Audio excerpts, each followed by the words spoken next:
Next, we're going to look at some of our inputs here. We have input action jump, we have input touch, which is for mobile devices. We're not going to use that right now. So let's see, we need to use this input action to set our isJumping Boolean. So when jump is pressed, it's set to isJumping true. And let's see, we'll add an event on landed. This is really the thing we want to end the jumping. So event on landed will set isJumping to false. There we go.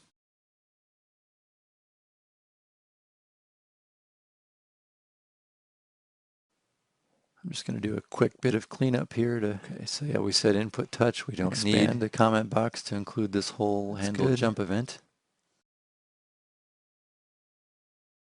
So I'm going to do a branch check here also to see if isJumping has already been pressed.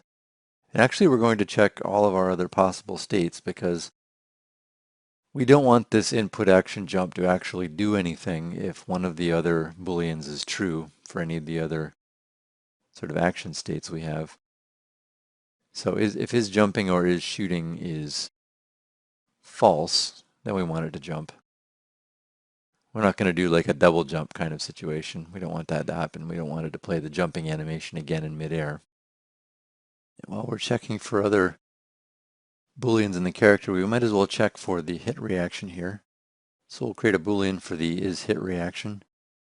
We'll add this to the OR check. There we go.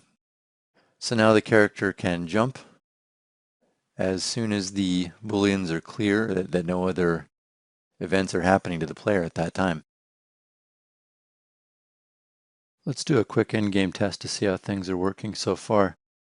Now that we've set up our state machine here, with jump, walk, shoot, we only have idle and walk set right now. So let's see what happens when we try to play. Okay, here we are. So there's our idle animation, that's working. We use controller for input left and right. The walk is working. And then we hit A to jump. And we can see there's no animation. The camera is moving up and down because it's linked by a camera boom to the player character, but we don't have an animation yet for jump.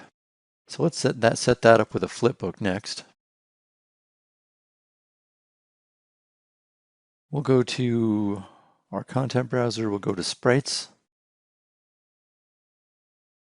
We'll go to player character, and we'll grab our sprites that would make up a good jump animation. I'm just going to enlarge this a little bit here so we can have a better look.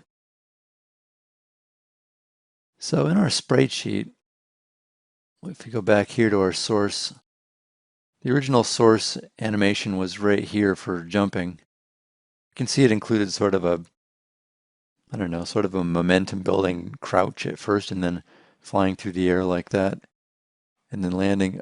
We want just really a loop for when the character is in midair. That way, no matter what distance they descend back to the ground, they'll always be looping through this animation here. Just zoom this in. With this sort of little jump jet boots going off like that. So let's see. Go back to our sprites. And we're not going to use these, but we can use 18, 19, 20. That looks like, yeah, the characters in midair in these. So we'll right click on 18, 19, 20 and make a flipbook. We'll call it anim jump. And we'll double click on this to the flipbook editor. Do a little work here. Again, we'll keep this at 15 frames per second, but we'll change the frame run of each of these. And normally I drag these little sliders when it's working at a higher resolution than what I'm working at right now. So we'll use the frame run field here to change these because it's a little easier than dragging these once they get too big for the bar here. So that's 18, 19, 20. He's kind of bouncing up and down a little bit too fast. So to make this a little smoother, we'll duplicate the cross frame here, 19 down to there. There we go. There's a little bit of a smoother, I don't know what you call it, rocket boot sort of jump. Doesn't look too bad. So we'll save that, close it, and we'll go back to our player character event graph. And remember, here's our state machine. And for jumping, we have is jumping true, anim state set to jump, switch on anim state jump, set to anim jump, our new animation. Okay, so let's play and see if this works out the way we intended it. So we hit jump, and there we go. You can see he has a decent looking rocket jump, rocket boot jump, whatever you want to call this. It's working pretty well there. So now that we have our walking, jumping, and idle animations in place, that covers everything we need for movement.